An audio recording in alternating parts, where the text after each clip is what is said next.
सभी को नमस्कार।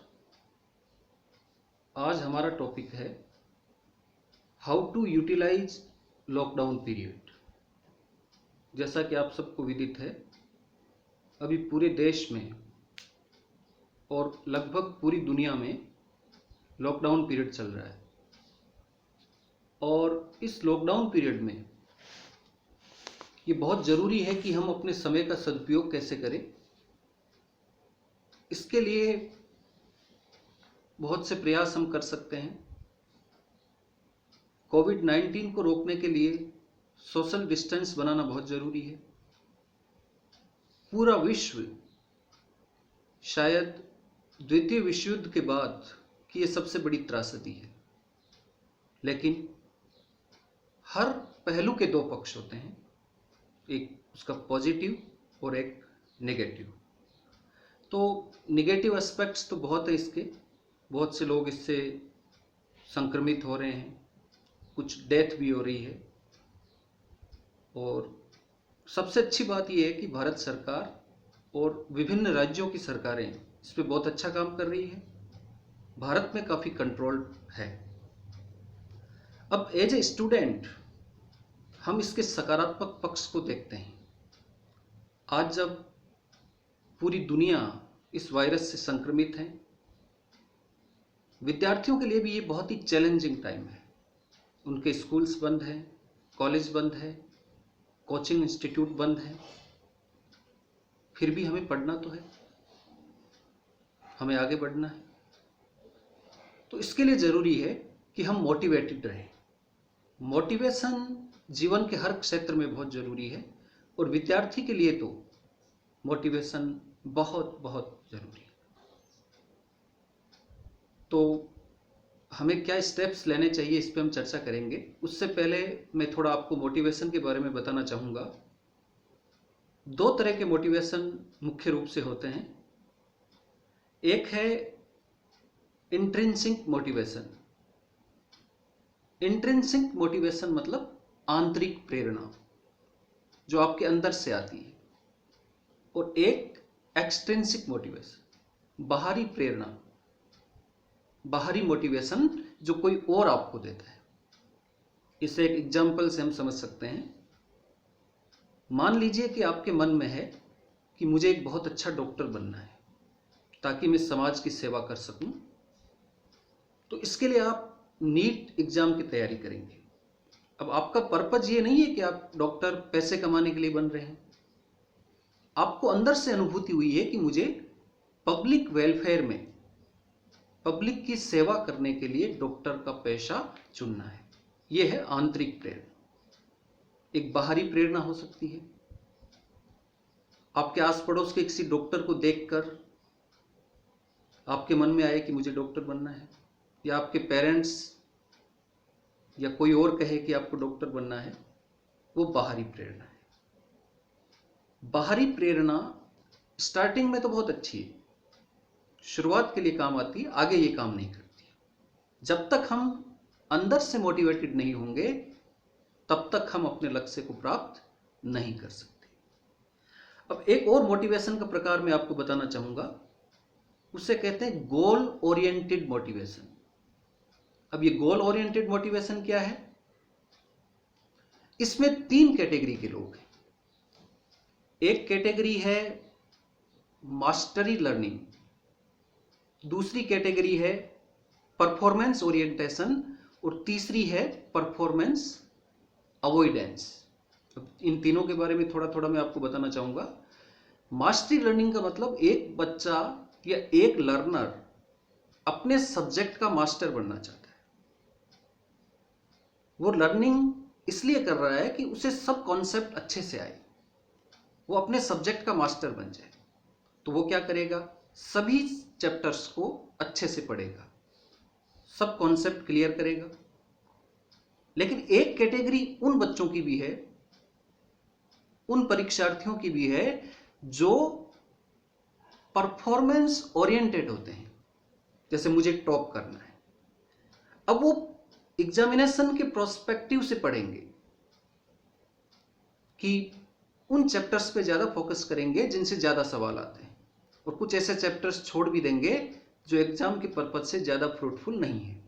तो ये बच्चे परफॉर्मेंस ओरिएंटेड होते हैं। और एक तीसरी कैटेगरी और होती है जो परफॉर्मेंस अवॉइडेंस कहलाती है, यानी इन शिक्षार्थियों को सिर्फ इतना करना है कि हम पास भर हो जाएं, हम फेल नहीं होना चाहिए। तो ये सबसे निम्न श्रेणी की कैटेगरी है।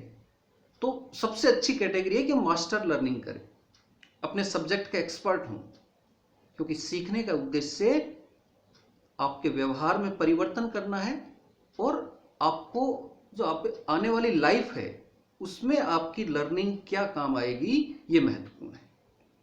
तो हर बच्चा चाहता है कि वो अच्छे से सीखे, वो टॉप करे, वो अपने माँ बाप का, टीचर्स का नाम रोशन करे। तो इसके लिए कुछ स्टेप्स हो सकते हैं। आप हमेशा याद रखिए कि जो भी टॉपर्स हैं उनमें कुछ बातें बड़ी कॉमन होती है। पहली बात कि वो हार्ड वर्किंग करते हैं, क्योंकि सफलता का कोई शॉर्टकट नहीं है। हम 10 या 15 दिन पढ़कर टॉप नहीं कर सकते, हम 1 महीने पढ़कर बहुत अच्छा स्कोर नहीं कर सकते। तो हमें बहुत हार्ड वर्किंग करनी है और कांस्टेंट करनी है, लगातार करनी है। 1-2 दिन करने से ये काम नहीं बनेगा। तो एक प्लान करिए आप, एक एनुअल प्लान हमारे पास होना चाहिए कि हम साल भर में ये एक्टिविटीज करेंगे, इस तरह हम अपनी पढ़ाई को रेगुलेट करेंगे। और इसके लिए जो सबसे महत्वपूर्ण चीज है वो है सेल्फ रेगुलेशन। सेल्फ रेगुलेशन माने सेल्फ डिसिप्लिन। इसके कई सारे स्टेप्स हो सकते हैं। पहले आपने प्लान किया, फिर प्लान के अकॉर्डिंग आपने काम किया, आप खुद ही फिर उसको मॉनिटर करेंगे, कहाँ कमियां रह गई, अगर कमियां रह गई तो क्यों रह गई, उन पे आप फिर काम करेंगे। तो इस तरह जब आप सेल्फ रेगुलेट हो जाएंगे तो आप अपने लक्ष्य को जरूर पाएंगे। तीसरी जो महत्वपूर्ण चीज है वो है ऐसी एक्टिविटीज से दूरी बनाए रखना जो आपका टाइम खराब करती है। तो आपको avoiding unnecessary time consuming activities. हम जानते हैं सबका मन करता है कि हम मूवी देखें, अपने दोस्तों के साथ गॉसिप करें, लेकिन अगर आपको कुछ अचीव करना है तो ये त्याग आपको करना पड़ेगा। और टॉपर्स में या जो सक्सेसफुल लोग हैं उनमें ये चीज कॉमन है, वो समय को कभी बर्बाद नहीं करते।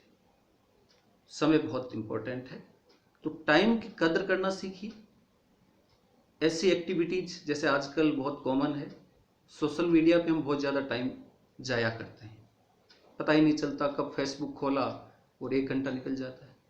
तो इनको आप मिनिमाइज करिए। मैं ये नहीं कह रहा कि बिल्कुल बंद कर दीजिए, आप इनको मिनिमाइज करिए, कम से कम समय दीजिए इनको, ताकि आप ज़्यादा से ज़्यादा समय अपनी स्टडी को दे सके।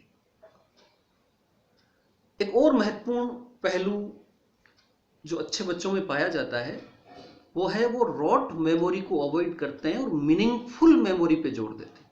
सिर्फ रटना नहीं है, हमें कॉन्सेप्ट को समझना है। जब तक हम कॉन्सेप्ट समझेंगे नहीं तब तक वो लॉन्ग टर्म मेमोरी में हमारे नहीं जाएगा। रटने से क्या होता है, एक बार याद हो जाएगा, आप वापस जल्दी भूल जाओगे। तो रॉट मेमोरी बिल्कुल बेकार चीज है। आपको मीनिंगफुल लर्निंग पे फोकस करना है और इसके लिए आपको कॉन्सेप्ट क्लियर होने चाहिए। इसके लिए आप, क्योंकि अभी आप अपने घरों में हैं, बहुत सारे साधन हैं, सभी स्कूलों ने अपनी ऑनलाइन क्लासेस शुरू कर ली है, तो आप अपने टीचर की हेल्प ले सकते हैं, आप यूट्यूब की हेल्प ले सकते हैं। बहुत सारे ऑनलाइन प्लेटफॉर्म हमारी MHRD ने बताए हमें, उनकी लिस्ट जारी करी है। आप NIUS की वेबसाइट से, आप बहुत सारे दूरदर्शन के चैनल है जो हमें ऑनलाइन पढ़ाते हैं, तो उनका यूज करिए और अपने कंसेप्ट को जितना मजबूत बना सकते हैं उतना मजबूत बनाने का प्रयास करिए। इसके अलावा एक और महत्वपूर्ण बात, और आज की लास्ट बात आपके साथ शेयर करना चाहूँगा कि जो भी टॉपर्स हैं उनमें एक और चीज़ कॉमन होती है, वो रात को सोने से पहले अगले दिन का प्लान करते हैं। छोटे से शॉर्ट नोट बना लीजिए, 2-3 पॉइंट लिख लीजिए कि मुझे कल क्या करना है। यह आपकी बहुत बहुत बहुत मेहनत हेल्प अगर आपने रात को सोने से पहले ये प्लान कर लिया कि मुझे कल क्या करना है, ये बहुत उपयोगी है, क्योंकि हमारा हर एक्शन गोल ओरिएंटेड होना चाहिए। हमें अपना लक्ष्य पता होना चाहिए और उस लक्ष्य के लिए हम क्या एफर्ट्स कर रहे हैं ये पता होना चाहिए। और ये तब होगा जब आप प्लानिंग करेंगे। तो कोई बहुत ज़्यादा टाइम इसमें नहीं लग रहा है। रात को सोते टाइम आपने 2-3 पॉइंट लिखे कि कल मुझे ये चैप्टर पढ़ना है, ये सब्जेक्ट पढ़ना है, और अगले दिन उसको पढ़िए। और फिर रात को सोते टाइम दिन भर की एक्टिविटीज़ को एनालिसिस कीजिए कि आज जो मैंने तय किया था क्या वो फुलफिल हुई, अगर नहीं हुई तो उसमें क्या कमी रह गई, ताकि भविष्य में ये कमियां ना रहे। इसी को हम सेल्फ रेगुलेशन भी कहते हैं। तो सभी को धन्यवाद। फिर मिलते हैं किसी नए चैप्टर के साथ, नए टॉपिक के साथ।